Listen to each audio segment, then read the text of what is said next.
നമ്മുടെ അടുത്ത കോൺസെപ്റ്റ് ആണ് ഇലക്ട്രിക് ഫീൽഡ്. നമുക്കൊന്ന് ആലോചിച്ച് നോക്കാം. സപ്പോസ് ഇപ്പോൾ ഇവിടെ വളരെ കോംപ്ലിക്കേറ്റഡ് ആയിട്ടുള്ള ഒരു ചാർജ് ഡിസ്ട്രിബ്യൂഷൻ ഉണ്ടെന്ന് വെച്ചോ. അതായത് കുറെ പോയിന്റ് ചാർജസ് ഉണ്ട് ആൻഡ് ഇവിടെ ഇപ്പോൾ ഒരു ലൈനിന്റെ പുറത്ത് ചാർജ് ഡിസ്ട്രിബ്യൂട്ട് ചെയ്ത് വെച്ചിട്ടുണ്ട്. അതായത് ഒരു ലൈൻ ചാർജ് ഉണ്ട്. വേണമെങ്കിൽ ഇവിടെ കുറെ ഷീറ്റ്സ് കാണാം, അത് ചാർജ് ഡിസ്ട്രിബ്യൂട്ട് ചെയ്തിട്ടുള്ള കുറെ ഷീറ്റ്സ് കാണാം. എന്താണെങ്കിലും നമുക്ക് എന്തായാലും അറിയാം, ഈ സിസ്റ്റത്തിന്റെ പുറത്ത് ചാർജ് ഉണ്ടെങ്കിൽ ഞാൻ ഇവിടെ ഒരു ചാർജ് വെച്ചാൽ, സപ്പോസ് അതൊരു പ്ലസ് ക്യൂ ചാർജ് ആണ്, നമുക്ക് എന്തായാലും അറിയാം അതിന്റെ പുറത്തൊരു ഫോഴ്സ് ആക്ട് ചെയ്യും.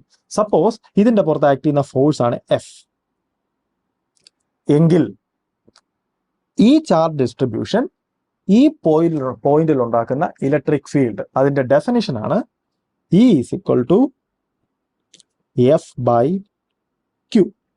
ക്ലിയർ? ഇതാണ് electric field produced by this charge distribution at this point. Okay, ഇതാണ് ഇലക്ട്രിക് ഫീൽഡിന്റെ ഡെഫിനിഷൻ. ഇനി നമുക്ക് ആലോചിച്ച് നോക്കാം എന്താണ് ഈ ഡെഫിനിഷൻ ആക്ച്വലി മീൻ ചെയ്യുന്നതെന്ന്.